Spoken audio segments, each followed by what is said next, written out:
सुप्रभात प्यारे बच्चों, मैं आपकी हिंदी की अध्यापिका टैगोर बाल निकेतन पब्लिक स्कूल से आज आपको कक्षा 5वीं हिंदी व्याकरण उद्यान से वर्ण विन्यास उप विषय के बारे में पढ़ाऊंगी।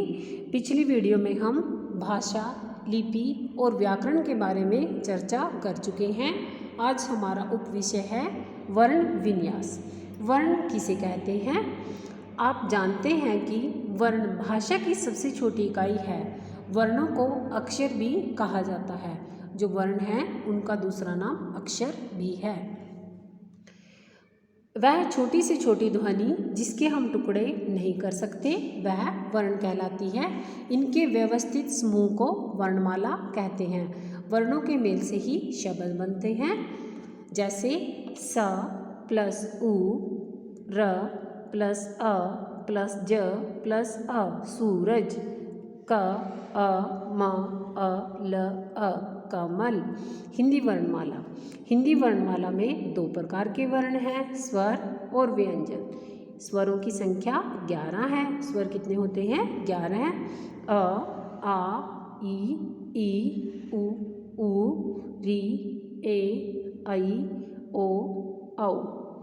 व्यंजनों की संख्या बेटा 33 होती है, क से लेकर ह तक। संयुक्त व्यंजन क्या होते हैं? वो व्यंजन जो दो व्यंजनों के योग से बनते हैं उन्हें संयुक्त व्यंजन कहते हैं। सबसे पहले क्या है हमारा? स्वर। स्वर किसे कहते हैं? आइए जानते हैं।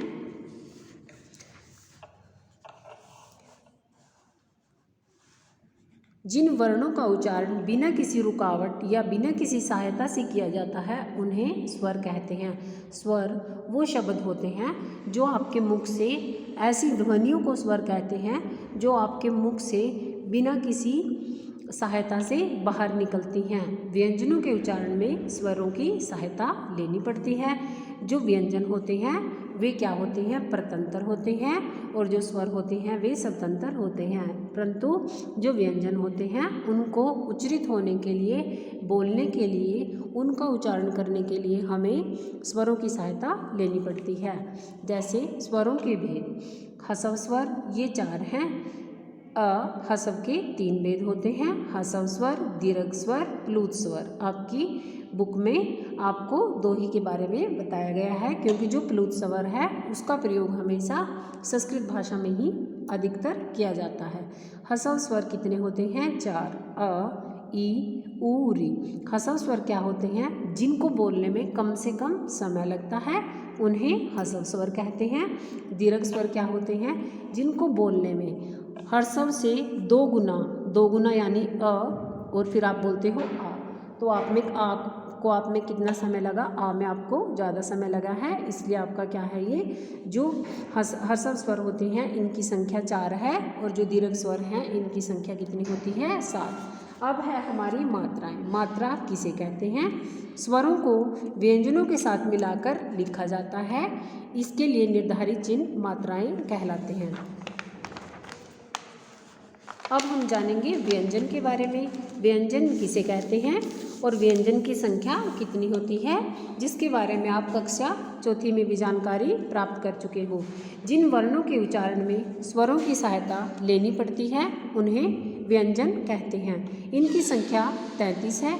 व्यंजनों के उच्चारण में वायु रुक कर यानी कुछ स्टॉप के बाद, थोड़ा सा रुकने पर, या घर्षण का अर्थ होता है रगड़ खाने के बाद। घर्षण मतलब रगड़ के साथ बाहर निकलती है तो उसे हम व्यंजन कहते हैं। आइए जानते हैं कि इस पाठ से हमने क्या क्या जाना। पहले आपको मात्राओं का ज्ञान कराया गया है। जो मात्राओं का ज्ञान आप प्रथम कक्षा से करते आ रहे हैं आपको इसका पता है। अब है व्यंजन के भेद। व्यंजन के कितने भेद होते हैं?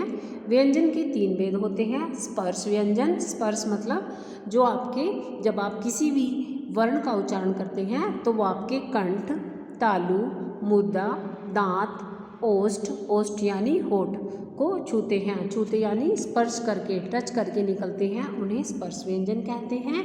ठीक है। कंठ, क वर्ग जो होता है उसका कंठ यानी आपका गला, आपके गले से उनका उच्चारण किया जाता है। च वर्ग आपकी तालु से होता है, ट वर्ग आपकी मुर्दा से और त वर्ग दंत से। प वर्ग जो है उसका उच्चारण आप होठों से करते हैं, जैसे प, फ, भ, भ, म। अब है अंतस्थ व्यंजन। सबसे पहले हमने पढ़ा व्यंजन के भेद। व्यंजन के कितने भेद होते हैं? 3। स्पर्श व्यंजन, अंतस्थ व्यंजन, ऊष्म व्यंजन। अंतस्थ व्यंजन क्या है? स्वर और व्यंजन के बीच स्थित, जो क्या होता है, स्वर के भी पास होता है और व्यंजन के दोनों के बीच में होता है। जैसे 1 2 3 के बीच में क्या है? 2 है। तो इसी प्रकार क्या होता है? अंतस्थ व्यंजन स्वर और व्यंजन के बीच स्थित। इनका उच्चारण जीभ, तालु, दांत और होठों के निकट आने से होता है।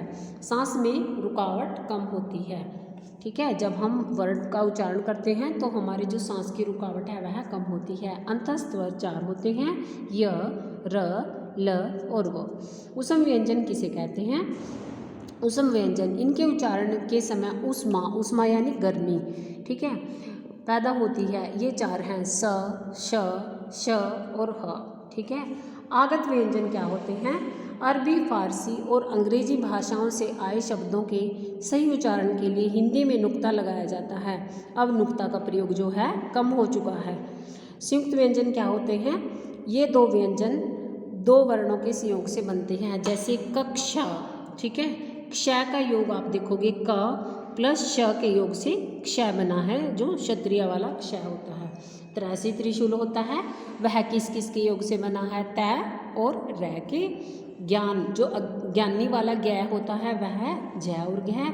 श और रह के योग से श्रम यानी कि श्रमिक बना है।